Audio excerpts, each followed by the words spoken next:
आज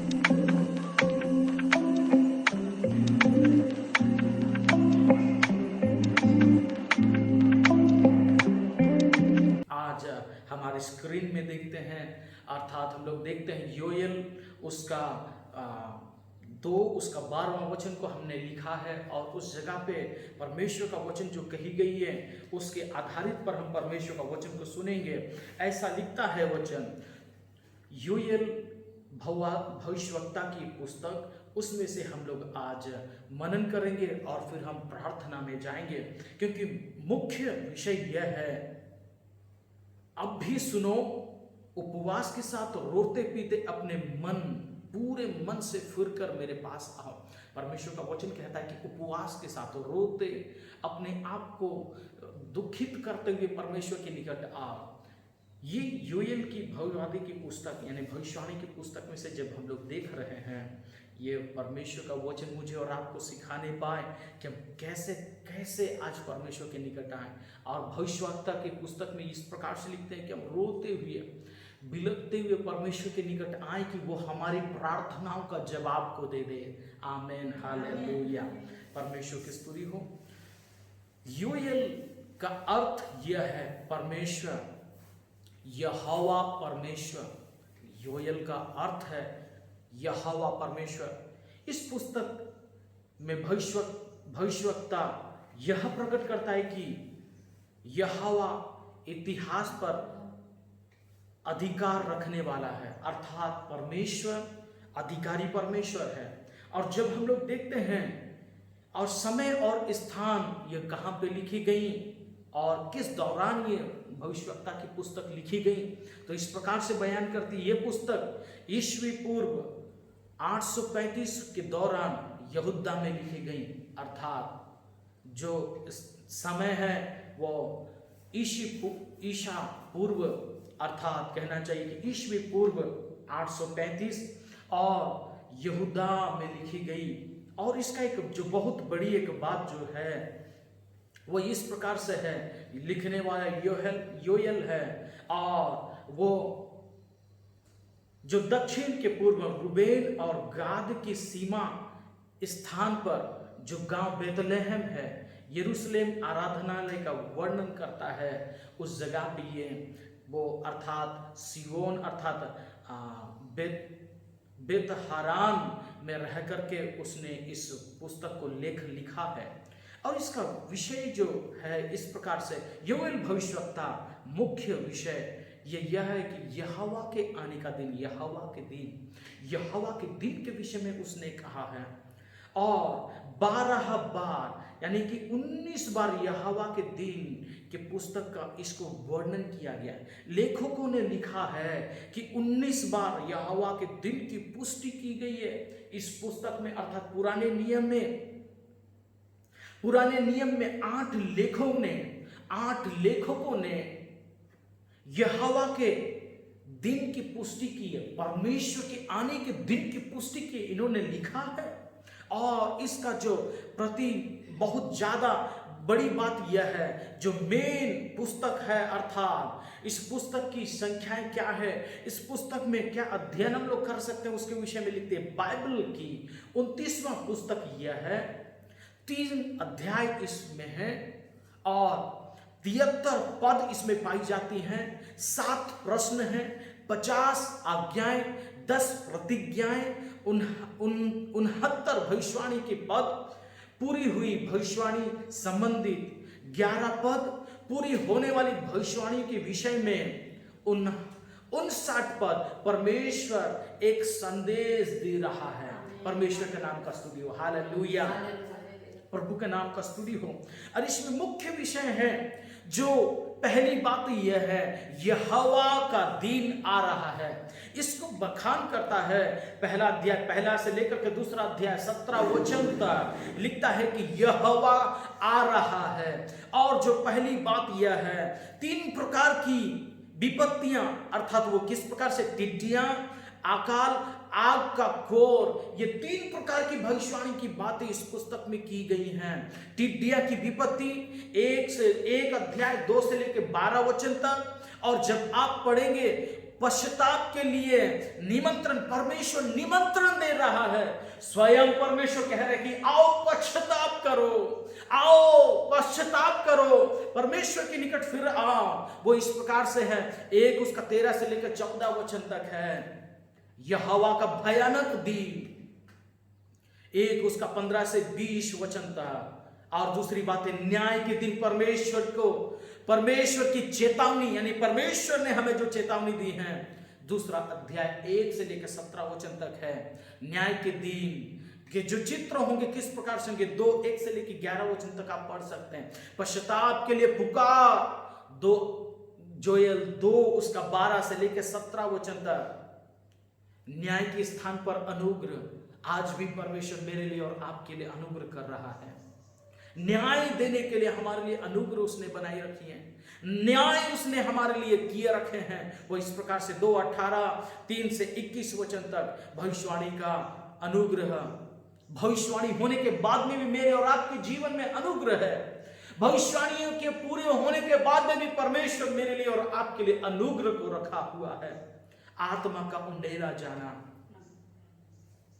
2 उसका 28 और 32 वचन तक लिख रही हैं। परमेश्वर मेरे लिए और आपके लिए आत्मा दिया है, जिस आत्मा को मैं और आप पाने के बाद हम परमेश्वर के लोग कहलाएंगे। हम जितने भी भविष्यवाणी की बातें, जो बातें परमेश्वर ने भविष्यवाणी के द्वारा किए गए, आत्मा की छाप लगाई जाने से मैं और आप परमेश्वर के साथ में होंगे। आमीन, हालेलुया। जातियों पर न्याय का दंड, परमेश्वर एक दिन आएगा और न्याय करेगा। जो खरे लोग उनको अलग करेगा, जिन्होंने नहीं पछताया उनको दंड के लिए अलग करेगा। अंतिम वचन कहने के बाद मैं सीधा मुख्य वचन पे आना चाहता हूं। न्याय के बाद का अनुग्रह, न्याय करने के बाद एक फिर से अनुग्रह का समय है। न्याय होने के बाद फिर से एक समय है कि परमेश्वर मेरे लिए और आपके लिए अनुग्रह करेगा और हम उसके संग होंगे। आमीन, बोलो यीशु मसीह की हालेलुया। यहां परमेश्वर का वचन कहता है, योएल 2 उसका 12वां वचन। और ये योएल एक छोटा भविष्यवक्ता का पुस्तक है। इसमें 12 पुस्तक हैं जो छोटे भविष्यवक्ताएं हैं, लेकिन इन्होंने बहुत परमेश्वर की कड़ी भविष्यवाणियों को किया है जो आज भी पूरा हो रहा है। मैंने थोड़ी देर पहले आपको पढ़ करके सुनाया है। इस पुस्तक में 29वीं पुस्तक, एक पुस्तक है जो 29वीं पुस्तक है, और इसमें 3 अध्याय हैं, 73 पद हैं, 7 प्रश्न हैं, 50 आज्ञाएं हैं, 10 प्रतिज्ञाएं हैं और 69 भविष्यवाणी के पद हैं पूरी हुई। जो संबंधित है 11 पद हैं जो पूरी हो चुकी हैं। आमीन, और भी आने वाली है जो पूरी होने वाली है इनमें से। लेकिन छोटे भविष्यवाणियों के पुस्तक में से 12, एक उसमें से एक जोएल भी है। मैंने आपको अभी बताया ये योएल का मतलब है यहोवा परमेश्वर, और इसको ग्रीक शब्द से लिया गया है और इसका नाम यहोवा या याहवे, इसको लिख सकते हैं, कह सकते हैं याहवे अर्थात परमेश्वर, यहोवा परमेश्वर। और इस वचन के मुताबिक यहोवा इज द लॉर्ड, इसका मतलब है यहोवा इज द लॉर्ड। और इस वचन के अंदर में आने से ऐसा लिखता है, ये पुस्तक हमें ये याद दिलाती है कि हम लोग परमेश्वर के निकट जाएं, और परमेश्वर के निकट जब हम लोग जाएं तब परमेश्वर हमारे लिए क्या करेगा। वचन कहता है वो हमें याद करेगा, वो हमें याद करेगा, वो हमको नया बनाएगा, वो हमको बदल देगा, वो हमको क्या करेगा, वो हमें याद करवाएगा और साथ ही साथ वो हमको बचाएगा। बचाने के बाद उद्धार भी करेगा। और ऐसा परमेश्वर का वचन लिखता है वो हमारे जीवन को ट्रांसफर कर देगा, बदल डालेगा। आमीन। इसका मुख्य विषय यह है, अंग्रेजी में ऐसा लिखता है, when we turn from the sin with a fasting, with a weeping and mourning, and absolutely he is the one, वो हमारा परमेश्वर है जो हमारा उद्धार करता है। he is our salvation। जब हम लोग परमेश्वर के निकट हमारे पापों को छोड़कर उपवास के साथ वीपिंग का मतलब है रोते गिड़गिड़ाते परमेश्वर के निकट जाएंगे, और मन यानी हमारे हृदय से हम लोग क्या करेंगे, पश्चाताप करेंगे, तब परमेश्वर हमारी ओर फिरेगा। एब्सोल्युटली वो निश्चय परमेश्वर मेरी और आपकी ओर फिर आएगा। आमीन, हालेलुया। परमेश्वर का नाम का स्तुति हो। वो मेरी और आपकी प्रार्थना को सुनेगा कब? जब अपने पापों से हम लोग फिर कर परमेश्वर की ओर जाएंगे, तब वो हमारा परमेश्वर होगा, वो हमारा छुटकारा देने वाला परमेश्वर होगा, वो हमें रिहाई देने वाला परमेश्वर होगा, पापों से आजाद करने वाला परमेश्वर होगा। कैसे वचन कहता है, योएल 2 उसका 12 वचन कहता है कि हम अपने आप में कैसे करके जाएंगे, हम पश्चाताप के साथ जाएंगे, रोते हुए गिड़गिड़ाते हुए पश्चाताप के साथ में जाएंगे, तो निश्चय परमेश्वर मेरी और आपकी प्रार्थना को सुनेगा। हालेलुया। इस वचन पे ऐसे लिखती हैं, उपवास के साथ रोते पीटते और पूरे मन से फिरकर मेरे पास आओ। हालेलुया। परमेश्वर आज भी मुझे और आपको कहता है, हम रोते अपने आप को पीटते, किन चीजों से घृणित करना है। पुराने दिनों में लोग छाती पीटते, अपने सर पर राख ओढ़ लेते, टाट ओढ़ लेते, राख लगा कर कहते, हे प्रभु हमारे पूर्वजों ने जो पाप किया है, हे परमेश्वर देख हमारे लोगों ने जो पाप किया है उससे हमको रिहाई दे, हमारे पूर्वजों को, हमारे लोगों से हमको रिहाई दे दे, हमारे लोगों में से जितने भी पाप हुए हैं उसको स्मरण न कर, पर हमें स्मरण कर, हम पर अनुग्रह कर, इस पाप की दास्तों से छुड़ा और हमारी प्रार्थनाओं को सुन ले। आमीन, हालेलुया, हालेलुया। परमेश्वर का नाम का स्तुति हो। तब परमेश्वर उनकी प्रार्थना को सुनता था। आज हमारी उपवास कैसी है? आज हमारी उपवास परमेश्वर के निकट रोते हुए, अपने आप को पीटते हुए, अपने आप को पश्चाताप के साथ में। इसी जोएल 2 उसका 13वां वचन पे कहते हैं, अपने वस्त्र को मत फाड़ो।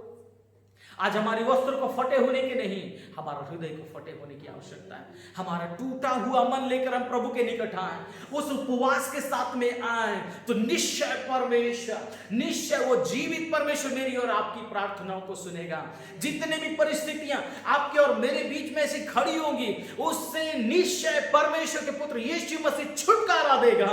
योएल कहता उसके पास इस रीति से आओ कि वो आपकी और मेरी प्रार्थना को सुनेगा और उद्धार देगा। आमीन, हालेलुया। परमेश्वर का नाम का स्तुति हो। ये योएल उसकी जो मुख्य वचन है इस अध्याय में वो यह है, उद्धार यहूदा के बीच में आएगा जो जेरूशलेम में है। जब लोग अपने पापों से फिरकर परमेश्वर के पास में आएंगे, तब परमेश्वर एक डिवाइन फेवर उनके ऊपर करेगा, पवित्र दया उनके ऊपर करेगा, पवित्र प्रेम, पवित्र स्नेह उनके ऊपर करेगा। परमेश्वर उनके ऊपर दया के साथ में आएगा और वो दया का परमेश्वर उनका उद्धार करता है। आमीन। इस उपवास के दौरान परमेश्वर दया करेगा, और जिस जमीन पे ये मरी है, जो डिसऑर्डर है, इस अध्याय में पहले आपसे मैंने बताया 3 प्रकार की विपत्तियां, वो इस प्रकार से पहले टिड्डियां थी, पहले टिड्डियां, उसके बाद लिखी गई हैं अकाल, उसके बाद आग का कौर। ये 3 प्रकार की विपत्तियां इनके ऊपर आने वाली थी। इससे योएल ने परमेश्वर के लोगों को आगाह कर दिया। टिड्डियां उनके भूमि के जो उपज है, सारी उपज को चट कर दिया। ऐसे समय परमेश्वर के पास में दुहाई देने से उनकी ओर परमेश्वर फिर आया है। आमीन, हालेलुया।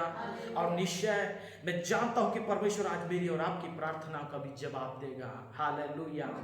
परमेश्वर के नाम का स्तुति हो। और विशेष करके ये जोएल जो हमें इस पुस्तक से हमको उत्साहित कर रहा है, जो ऐसा लिखता है कि हमारी एक इकट्ठा की प्रार्थना, अकेले बहुत अच्छी बात है, 2 लोग बहुत अच्छी बात है, परिवार बहुत अच्छी बात है, लेकिन कलीसिया जब एक साथ मिलकर के इकट्ठा होती है, अर्थात अंग्रेजी में लिखता है the power of the combined prayers and fasting of God's people during the time of great difficulty, जब आपके और मेरे बीच में जो बड़ी परिस्थितियां खड़ी हो जाती हैं, आपकी कंबाइन अर्थात यूनिटी, एकता और एकत्रित होना और उपवास के साथ में प्रभु के निकट में आना, तब परमेश्वर निश्चय बड़ी और अद्भुत कार्यों को मेरे और आपके जीवन में करेगा। आमीन। उन दिनों में भी जब ऐसी प्रार्थना की जाती थी, उनके जीवन में जब सतावटें थी, उनके जीवन में जब समस्याएं थी, उनके जीवन में इस्राएलियों को जब परेशानियां थी हिस्ट्री में, और जब हम लोग इतिहास में देखते हैं, इतिहास गवाह है, परमेश्वर का जीवित वचन गवाह है, जब सारे लोग टाट ओढ़े, जैसे निनिवे में उन्होंने योना के प्रचार के बाद, योना ने प्रचार किया कि 40 दिन के बाद निनिवे खत्म होने के लिए जा रहा है, एक ईंट भी नहीं रहेगा, सुन लो, पश्चाताप करो, परमेश्वर का वचन है। तब लोगों ने पश्चाताप किया। आमीन। जब परमेश्वर के वचन को सुना है, इन्होंने पश्चाताप किया, पश्चाताप करके राजा टाटोड़ लिया, राकोड़ कर वो सीधे से नीचे बैठ गया, प्रार्थना करने लगा और दुआ करने लगा, हे प्रभु ये निनवे के प्रति तो दया कर। परमेश्वर ने अपना निर्णय को बदल दिया। आमीन। और भी परमेश्वर के वचन से पढ़ने वाले, जहां लिखता है कि परमेश्वर ने कहा कि जब तुम विपत्ति में हो जाओ, मुझको पुकारो, मैं तुम्हारी सुनूंगा। बस इतना करना कि पूरे सच्चे मन से मेरी ओर फिर आना। आमीन। मेरे लिए और आपके लिए परमेश्वर का वचन कहता है, मैं और आप परमेश्वर की ओर सच्चे मन से फिर कर आए। आज मेरी और आपकी प्रार्थना सुनी अनसुनी हो रही होंगी, लेकिन जीवित परमेश्वर का वचन है, वो मेरी और आपकी प्रार्थना को निश्चय सुनेगा। आमीन। Hallelujah, hallelujah. योएल 2 उसका 12 और 13 वचन बहुत अच्छे से स्मरण दिलाता है, हमें यह स्मरण दिलाता है कि परमेश्वर हमें पुनर्स्थापित करने से प्रश्न होता है। परमेश्वर फिर से जहां गिरे हुए हैं, हमारी आत्मिकता जहां गिरी हुई है, जहां हम खोए हुए हैं, वहां से फिर से परमेश्वर बनाना चाहता है। फिर से परमेश्वर हमको पुनर्स्थापित करना चाहता है, रिस्टोर करना चाहता है। बलहीन को परमेश्वर बल देना चाहता है, टूटे हुए को परमेश्वर उनको फिर से अच्छा बनाना चाहता है। आमीन। Hallelujah, hallelujah. और परमेश्वर यह सब करने से हमको क्या करता है? मननित करता है, इसलिए कि हम बदलें। हमें बदलने के बदले में हमको क्या करना है? पुनर्स्थापित करना चाहता है, मुक्ति दिलाना चाहता है, हमें बचाने चाहता है, हमको परिवर्तन करना चाहता है। इससे परमेश्वर प्रसन्न होता है। आमीन। बोलो यीशु मसीह की हालेलुया। जब हम उपवास के साथ में परमेश्वर के निकट रो करके, शोक करते हुए अपने पापों से फिरते हैं, तो परमेश्वर उससे प्रसन्न होता है। आज मैं और आप भी परमेश्वर को कैसे प्रश्न करेंगे? प्रार्थना ही के द्वारा प्रश्न कर सकते हैं। मैं और आप कैसे प्रश्न करेंगे? मैं और आप परमेश्वर को प्रार्थना के द्वारा, उपवास के द्वारा, हमारे जीवन में जो शोक है, जो हमने जो किया उसके प्रति ग्रीव कर रहे हैं, हम जो मौन कर रहे हैं, अर्थात चिल्ला रहे, चित्कार कर रहे, रो रहे, प्रभु से कह रहे, हे प्रभु जो हमने किया उससे हमें छुटकारा दे, हमें बचा ले प्रभु, इससे हम फिर करके वापस आते, हम पर दया कर। आमीन। Hallelujah, hallelujah. बोलो यीशु मसीह की। योएल में परमेश्वर लोगों से क्या करवाना चाहता है? इस आयत के अनुसार प्रभु लोगों से इतना ही चाहते हैं कि लोग उसकी ओर लौट आए। आमीन। उसकी ओर लौट आए। और कैसे आए? पूरे मन से उसकी ओर फिर वापस आ जाए। मेरे और आपके जीवन में भी हमको चाहिए कि हम परमेश्वर की ओर फिर आए। कैसे आए? पूरे मन से प्रभु के निकट में आ जाए।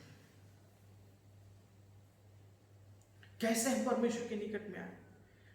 पूरे मन से लौट आए। प्रभु चाहता है कि हम लोग लौट आए। पुराने दिनों में जब हम प्रार्थना करते थे, उजागरी थी, 2 लोग, 3 लोग, 10 लोग, 100 लोग, 50 लोग, जितने भी हमने प्रार्थना किया, हमारे अंदर में आग उत्पन्न होती थी। आज की प्रार्थना कैसी है?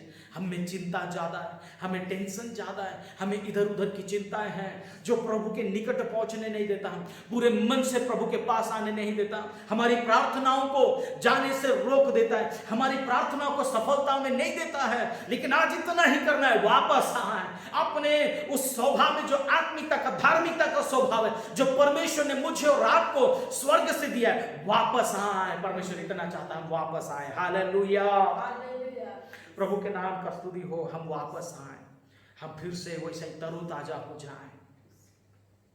और विश्व वचन में परमेश्वर इतना ही चाहता है जब न्याय के दिन आएंगे उससे छुटकारे के लिए।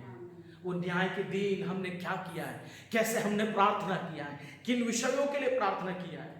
आज हम लोग देखते हैं भिन्न जगहों में कितनी दुविधाएं, कितनी कठिनाइयां हैं। उसलिए हमको भी प्रार्थना करने की आवश्यकता है। कई लोगों के लिए प्रार्थना करने की आवश्यकता है। हमारे छत्तीसगढ़ के लिए प्रार्थना करने की आवश्यकता है, हमारे स्टेट के लिए, वैसे ही हमारे शहर के लिए, हमारे जगदलपुर शहर के लिए, बस्तर के लिए, डिस्ट्रिक्ट के लिए हमको प्रार्थना करने की आवश्यकता है। जगह जगहों में जितनी महामारी, जितनी परेशानी, कठिनाइयों का सामना लोग कर रहे हैं, उनके लिए प्रार्थना करने की आवश्यकता है कि लोग का मन बदल जाए। हालेलुया, लोग प्रभु के अनुग्रह को जान जाए, लोग परमेश्वर की दया को जान जाए। हालेलुया। और इस पृष्ठ में, इस अध्याय में जो लिखी है मुख्य विषय यह है, प्रभु के महान दिन के बारे में यह बातें करता है। और हम इसके बाद पवित्र आत्मा कैसे प्राप्त करें, ये योएल उसका 2:28 से लेकर के 29 और 32वां वचन कहता है।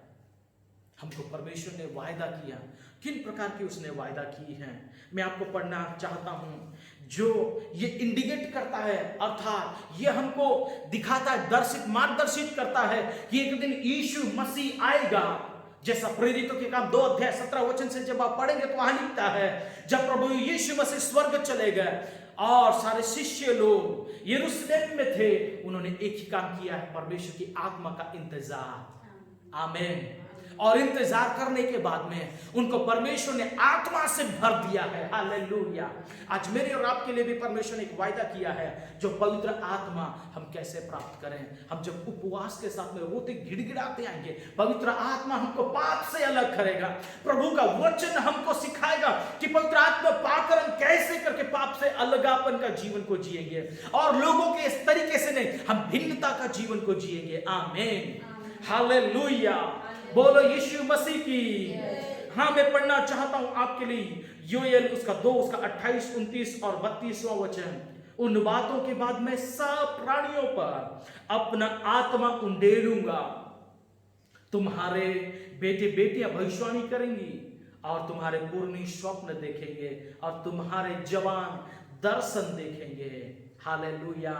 और तुम्हारे दास और दासियों पर भी मैं उन दिनों में अपना आत्मा उंडेलूंगा। परमेश्वर ने नहीं देखा कि क्या दास है, क्या छोटे, क्या बड़े हैं। परमेश्वर ने ये नहीं देखा कि कौन कैसा लोग है, कितना पढ़ा है, कितना लिखा, कितना ऊंचा, कितना छोटा है, उसने नहीं देखा। उसने देखा कि हमारे मन परमेश्वर की ओर लगी हुई है, हमारे मन से हम परमेश्वर के निकट आ रहे हैं। हमारे जीवन में जितने भी पाप और श्राप हमने किए हैं, उन सबको हमने पीछे छोड़ा। हम प्रभु यीशु को देखते हैं, परमेश्वर को देखते हैं, खुदावंद बाप को देखते हैं। इस कारण से परमेश्वर का वचन कहता है, मैं उन पर अपनी आत्मा को उंडेलूंगा। वो लोग पवित्र आत्मा से भरेंगे, और वो लोग पवित्र आत्मा से दान वरदान से भरेंगे, वो भविष्यवाणी करेंगे। ऐसा लिखता है परमेश्वर के वचन में, उन दिनों में बेटे बेटियां भविष्यवाणी करेंगे। आपके बच्चे, परमेश्वर की कलीसिया, सुन लीजिए, आपके बेटे बेटियां भविष्यवाणी करेंगे। उनके दिनों में आपकी प्रार्थना, उन दिनों में जब आपकी प्रार्थनाओं का जवाब होगा, आपके बेटे बेटियों के ऊपर परमेश्वर अपना आत्मा उंडेलेगा। आमीन। आपके बच्चों को परमेश्वर भविष्यवाणी की ताकत देगा, भविष्यवाणी की आत्माओं को देगा। वो भविष्यवाणी करेंगे, आने वाले दिनों की परख उनको होगी, वो जानेंगे कि आने वाले दिनों में क्या हो रही है। मेरे और आपके जीवन में भी सर्वश्रेष्ठ यह है कि परमेश्वर का आत्मा चाहिए कि हमारे बच्चे भी भविष्यवाणी करें। आमीन। और ऐसा लिखता है कि आपके पुराने जो लोग हैं, जो पुराने लोग हैं, उनको स्वप्न परमेश्वर देगा। आप और मैं भी स्वप्न देखने वाले सा बन जाएं। आमीन। आप जो स्वप्न देखते हैं, क्या उस स्वप्न का अर्थ आप लोग को मालूम हो जाता है? यदि नहीं तो दानियल की माफिक हमको भी प्रार्थना की आवश्यकता है।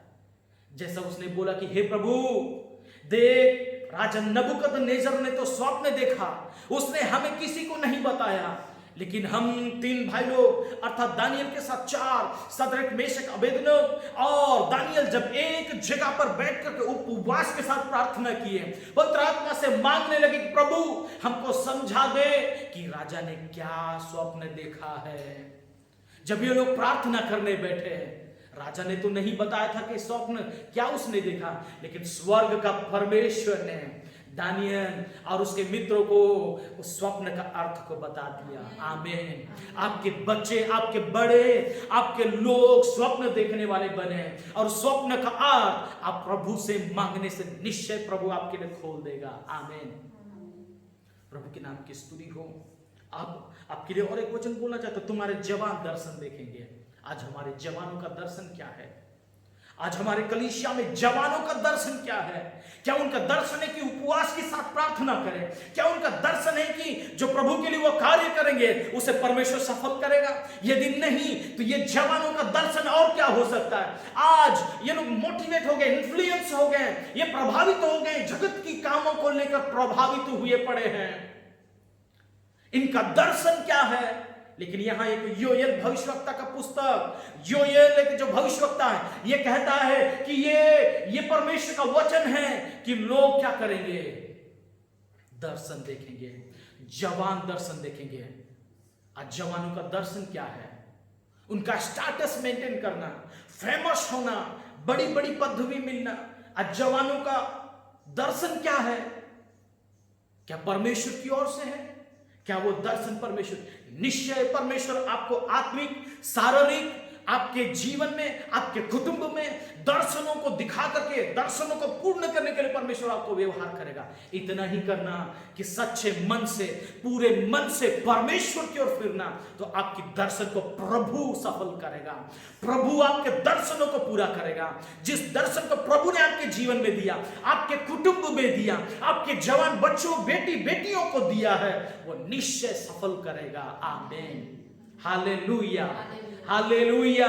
पर आज हमारे जीवन में यह हम देखते हैं, हमारे जवानों का दर्शन क्या है? क्योंकि वचन तो कहते हैं एक ऐसी एक समय आ रही है जब लोग परमेश्वर के वचन को सुनने के लिए एक दूसरे को छीना झपटी करेंगे, कहेंगे पास्टर को भेज दो, प्रभु के दास को भेज दो कि वो हमें सुसमाचार सुनाए। लेकिन ऐसा एक समय आ रहा है, आप बाइबल के वचनों को सुनने से तरसेंगे। इसके लिए आज मेरे लिए, आपके लिए समय है कि हम उपवास के साथ अपने जीवन को प्रभु को देते हुए हम लोग वापस आ जाएं, कि ये प्रभु के महान दिनों में परमेश्वर की आत्मा से भर जाएं। हम जब परमेश्वर की आत्मा से भरेंगे, परमेश्वर मुझे और आपको व्यवहार करेगा। आमीन। Hallelujah, hallelujah. उसका 32वां वचन कहता है, उस समय जो कोई यहोवा से प्रार्थना करेगा वह छुटकारा पाएगा। और यहोवा के वचन के अनुसार सिय्योन पर्वत पर और यरूशलेम में जिन बचे हुओं को यहोवा बुलाए वे उद्धार पाएंगे। आमीन। मुझे और आपको प्रभु बुलाने पाए, मुझे और आपको प्रभु बुलाए, हे मेरे बेटी बेटियों आओ मेरे उद्धार में शामिल हो जाओ। आमीन। एक समय आए, ये समय अभी है, ये समय कई लोग खरीद नहीं पा रहे, ये पैसे से नहीं खरीदा जा सकता। आज पैसे को हम कमाने के लिए हमारा समय को गवा रहे हैं, लेकिन ये समय प्रार्थना का समय है। कलीसिया सुन लीजिए, ये दिन आने वाले के समय, ये घटाई नहीं बढ़ाई जा रही है, ये दिन और नजदीक से नजदीक आ रही है।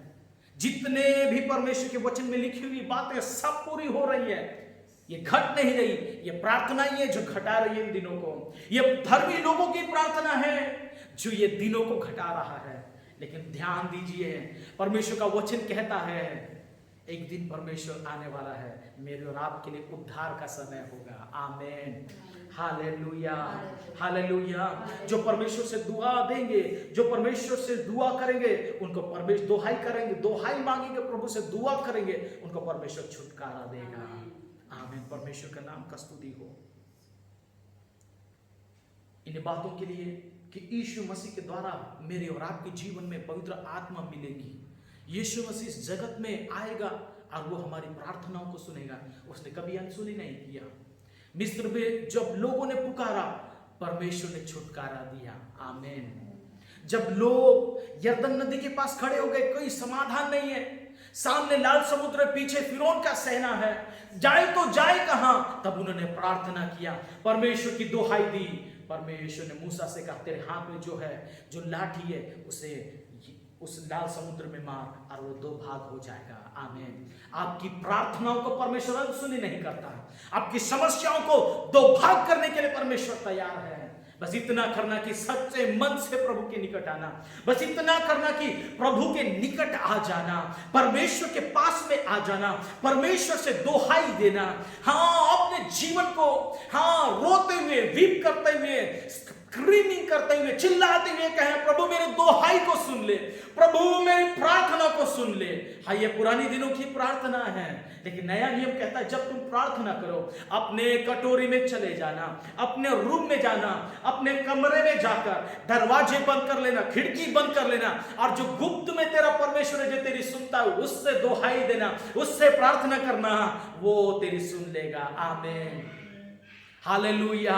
परमेश्वर के नाम का स्तुति। उससे प्रार्थना करें, वो निश्चय मेरी और आपकी प्रार्थना का जवाब है। मत्ती लिखे सुसमाचार 1 उसका 18 उससे 23वां वचन में जब आप पढ़ेंगे, ये साया भविष्यवक्ता ने जो भविष्यवाणी की एक ऐसी भविष्यवाणी की, यीशु आएगा और एक बालक के रूप में मेरे लिए और आपके लिए जन्म लेगा। उसकी भविष्यवाणी पूरी हुई। आमीन। जो आप यशाया उसका 9 उसका 6 वचन में पढ़ सकते हैं। हाँ, परमेश्वर के नाम का स्तुति। वैसे ही मीका ने भी परमेश्वर से भविष्यवाणी की, यानी प्रभु की आत्मा में तृप्त होकर उसने भविष्यवाणी की। मीका ने भी ऐसे एक भविष्यवाणी की, यीशु मसीह बेतलेहम में जन्म लेगा। आमीन। वो बेतलेहम में जन्म लेने के द्वारा मैं और आप आज प्रभु में अमीर हो गए हैं। मेरे प्यारों, वह स्वर्ग का परमेश्वर, वो स्वर्ग का प्रभु मेरे लिए और आपके लिए गरीब बनकर इस संसार में आया, इसलिए कि मैं और आप उसके वचन के द्वारा तृप्त किए जाएं, मैं और आप उसके पवित्र वचन के द्वारा ढाढ़स दिए जाएं, उद्धार को प्राप्त करें। कि इसे पैसा दे करके नहीं, हाँ, पर इससे पवित्रता के जीवन को व्यतीत करने के द्वारा मैं और आप परमेश्वर की आत्मा से भर जाएं। आमीन। मत्ती 2 उसका 4 से 6 वचन तक जब आप पढ़ेंगे तो वहां ये भी भविष्यवाणी हुई है, वो जो मसीहा है वो जन्म हमारे लिए लेगा। प्रभु का नाम का स्तुति हो। मैं आपसे इतना ही कहना चाहता हूं, आज की सुबह के समय, इस दोपहर के समय आपसे इतना ही कहना चाहता कि प्रभु मुझे और आपको चाहता है कि हम परमेश्वर से प्रार्थना करें और परमेश्वर मेरी और आपकी प्रार्थनाओं को जवाब दे दे। आमीन। एक और वचन हम लोग पढ़ करके हम लोग विराम करेंगे। मैं चाहूंगा आप भी मेरे लिए पढ़ने में सहायता करें। व्यवस्था विवरण 4 उसका 29वां वचन, आइए एक बार पढ़ लें। व्यवस्था विवरण उसका 4 उसका 29वां वचन क्या कहता है?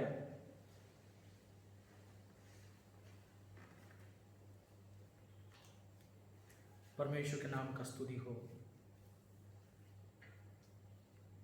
व्यवस्था विवरण 4 उसका 29वां वचन,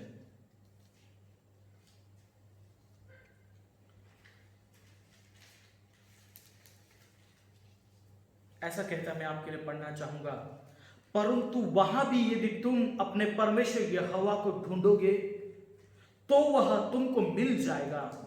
शर्त यह है कि तुम अपने पूरे मन से, अपने सारे प्राण से उसे ढूंढो। आमीन। शर्त इतना ही है कि परमेश्वर इतना ही चाहता है, हम सारे मन से, सारे अपने प्राण से हम परमेश्वर को क्या करें? ढूंढे, तब निश्चय परमेश्वर मिल जाएगा। आमीन। हालेलुया। आप और मैं जो प्रभु से दुआ करते हैं, आप और जब मैं प्रभु से विनती करते हैं, इतना ही शर्त हो, यही शर्त हो कि पूरे मन से और पूरे प्राण से प्रभु को ढूंढे और वो निश्चय मुझे और आपको मिल जाएगा। निश्चय वो परमेश्वर मुझे और आपको मिल जाएगा। आमीन। हालेलुया। और उसके नीचे में 30वां वचन पे ऐसा लिखता है, 29-30 वचन में मैं पढ़ रहा हूं। व्यवस्था विवरण 4 का 30, अंत के दिनों में जब तुम संकट में पड़ो और यह सब विपत्ति तुम पर आ पड़ेगी, तब तुम अपने परमेश्वर यहोवा की ओर फिरो और उससे मानना। हालेलुया।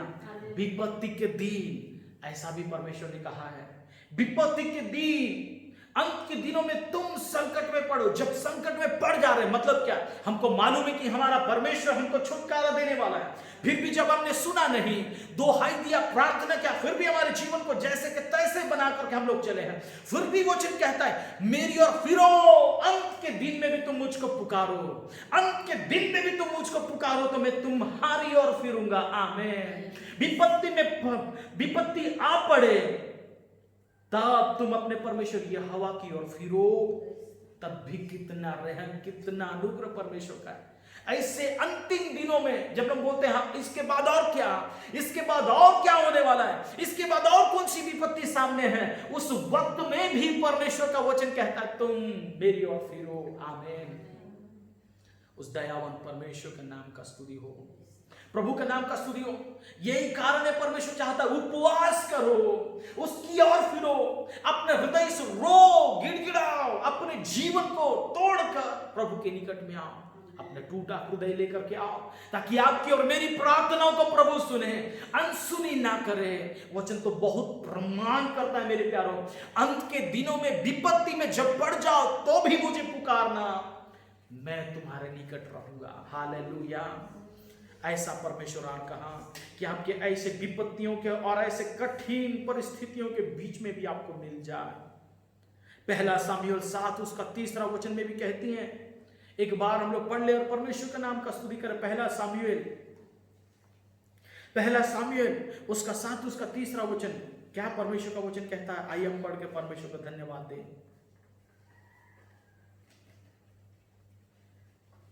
पहला सामुएल उसका 7 उसका 3 वचन, क्या परमेश्वर का वचन कहता है।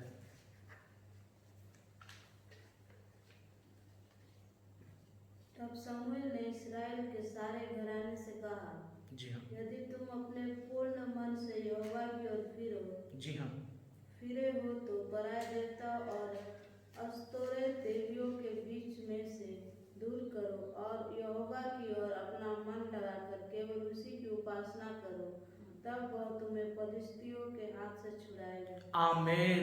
परमेश्वर का नाम का स्तुति हो। तब शमूएल ने इस्राएल के सारे घराने से कहा, यदि तुम अपने पूर्ण मन से यहोवा की ओर फिरो तो पराई देवता और अस्तोरेत देवियों को अपने बीच में से दूर करो और यहोवा की ओर अपना मन लगाकर केवल उसी ही की उपासना करो, तब वह तुम्हें पलिश्तियों के हाथ से छुटकारा देगा। आमीन। वो पलिश्ती यानी शत्रु, आपका शत्रु, आपके ऊपर तांडव मचाने वाला, आपके ऊपर और कितने तांडव मचाने वाला, अत्याचार करने वाला, आपके जीवन को नरक बनाने वाला शत्रु के हाथ से छुड़ाने के लिए भी परमेश्वर तैयार है। आमीन। बस इतना ही करना कि एकमात्र परमेश्वर की उपासना करना, पराई देवताओं को, पराई शिक्षाओं को अपने जीवन से, अपने कुटुंब से निकाल फेंको। आमीन। वचन की शिक्षा पर बने रहो तो परमेश्वर निश्चय मुझे और आपको छुड़ाएगा। Hallelujah, hallelujah, hallelujah. एजकेल 33 उसका 11 वचन में भी कहता है, आइए प्यारो इसको, उस अंतिम वचन को भी पढ़ करके हम परमेश्वर का धन्यवाद कर दें। एजकेल उसका 33 उसका 11 वचन बहुत सुनहरा वचन है, हम लोग पढ़ के परमेश्वर का धन्यवाद दे देंगे। 33 का 11 आइए मैं आपके लिए पढ़ देना चाहूंगा।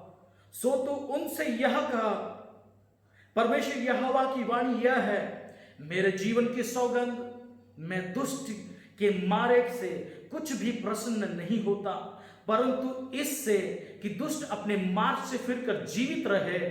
हे इस्राएल के घराने, तुम अपने अपने बुरे मार्ग से फिर आओ, तुम क्यों मरो। हालेलुया। पाप में, पाप की दास्तों में पाप कर करके, हे इस्राएल दुष्टता क्यों करते हो कि मैं तुम्हें मारूं, इससे मैं प्रश्न नहीं होता, मेरी हाथ तुम पर पड़ी, इससे मैं प्रश्न नहीं होता, पर मैं इससे प्रश्न होता हूं कि मैं तुम्हें छुटकारे का वचन बताऊं। आमीन। बोलो यीशु मसीह की हालेलुया, हालेलुया। अपने मन में जो दुष्टता है, अपने जीवन में जो दुष्टता है, इससे फिर आओ। और मैं नहीं चाहता कि मैं तुम्हारे ऊपर हाथ बढ़ाऊं और तुम्हारा सर्वनाश कर दूं, पर मैं ये चाहता हूं कि तुम फिर आओ और तुम प्रभु के निकट में भाने वाले कार्य को करो। आमीन। कितना दयालु परमेश्वर है। आज मेरे लिए और आपके लिए भी प्रभु का वचन है प्यारो। यस, ये वचन है मेरे और आपके लिए कि हम परमेश्वर की ओर फिरे आए, हम परमेश्वर की ओर फिर आए, उसकी मार ना खाएं, उसकी हाथ हमारे ऊपर ना बढ़ी रहे, पर हमारी दुआ करने से, हमारी प्रार्थना करने से स्वर्ग का परमेश्वर अपने निर्णय को बदलने पाए। आमीन। हमारे ऊपर जो हाथ बढ़ाए उसने, जो विपत्ति हमारे चारों ओर है, परमेश्वर का वचन कहता है इतना ही करना कि तो सच्चे मन से परमेश्वर को खोजना, प्रभु से दुआ करना, तो जितने तेरे शत्रु फलिस्ती हैं, जो तेरे विरुद्ध में कार्य करने वाले, उनके बीच में परमेश्वर छुटकारा देगा। आमीन। वो छुड़ाएगा, वो छुड़ाने के लिए तैयार है, आपको रिहाई देने के लिए तैयार है। क्या आप और मैं रिहाई पाने के लिए तैयार है? यदि नहीं तो आज का इस दोपहर का समय अपने जीवन को प्रभु को दे दें। हाँ, मैं और अपने जीवन को प्रभु को दे दें, तो निश्चय वो जीवित परमेश्वर ऐसी विपत्तियों से, ऐसी स्थितियों से मेरे लिए और आपके लिए रिहाई का काम है। आमीन। Hallelujah, hallelujah, hallelujah. प्रभु का नाम का स्तुति होशे उसका 12 उसका 6वां वचन में भी इस प्रकार से एक वाक्य लिखी गई, मैं आपके लिए पढ़ देना चाहता हूं। इसीलिए तू अपने परमेश्वर यहोवा की ओर फिर कृपा और न्याय के काम करता रहा और अपने परमेश्वर की बाट निरंतर जोहता रहा। आमीन। ऐसा परमेश्वर का वचन लिखता है कि इसलिए तू अपने परमेश्वर की ओर फिर। आज हमको फिर उसकी ओर आने की आवश्यकता है। मैं और आप उसकी ओर फिरें, मैं और आप उसकी ओर जाएं, तो वह हमारे ऊपर कृपा और न्याय के काम करता रह करके परमेश्वर का वचन कहता है मेरे लिए और आपके लिए कृपा और न्याय के काम करता रहा और अपने परमेश्वर की बाट निरंतर जो होता रहा। आमीन। आइए हम परमेश्वर के निकट जाएं, उसकी बाट जो होते रहे कि मेरे और आपके जीवन में प्रभु कार्य करे। आज जो हमने जोएल उसका 2 उसका 12 वचन को हमने देखा है, वो यह है कि हम उसकी ओर आए, उपवास के साथ में आए, तो परमेश्वर निश्चय मेरे और आपकी ओर फिरेगा। आमीन। कृपा न्याय के काम करता रहे, तब परमेश्वर की निरंतर बाट जो होता रहे, तो हम उसकी अनुग्रह और आशीष को अपने जीवन में खूब अधिकाई से पाने पाएंगे। आमीन, आमीन। बोलो यीशु मसीह की हालेलुया। आज इतना ही करें कि मैं और आप उसकी ओर फिरें। आज जब हम उपवास के साथ में, हमारी उपवास कैसी होनी चाहिए? हमारी उपवास की प्रार्थना को प्रभु सुनना चाहिए। हमने जितने भी कार्य किए उसको दोहराने की आवश्यकता नहीं है, लेकिन हाँ, प्रभु हमारे कार्यों को, हमारे पापों को क्षमा किया है और उसने मेरे लिए और आपके लिए एक अभिषेक की आत्मा को दिया है। जैसा हमने जोएल उसका 2 उसका 28 और 29 उसका 32वां वचन में देखा है कि परमेश्वर मेरे लिए और आत्मा को दिया है। आत्मा से पूर्ण होकर के उपवास के साथ में हम प्रार्थना में बैठे, हम निश्चय प्रभु के अनुग्रह को अपने जीवन में प्राप्त करने पाएंगे। आमीन। हम निश्चय परमेश्वर की दया, उसकी आत्मा से भर करके हमारी प्रार्थना को जवाब को हम लोग देखने पाएंगे। आज वह समय है मेरे लिए और आपके लिए कि हम जब हम प्रार्थना करें, प्रभु मेरी और आपकी प्रार्थना को सुने। ये समय है जब मैं और आप प्रभु से दुआ करते हैं, प्रभु निश्चय मेरी और आपकी प्रार्थना का उत्तर दे। आइए अपने जगह पे जब हम लोग बैठे हैं या हम जिस जगह पे भी हैं, आइए हम प्रार्थना करें। हम थोड़ी देर मिल करके प्रभु से दुआ करें कि आज मेरा आपके निकट आना, प्रभु जी मेरी प्रार्थना को आप सुन लीजिए। हालेलुया। आइए थोड़ी देर अपनी आवाज को ऊंचा उठाते हुए परमेश्वर का धन्यवाद दें। इस वचन के सुने जाने से मेरे और आपके जीवन में प्रभु बहुत से आशीष दे।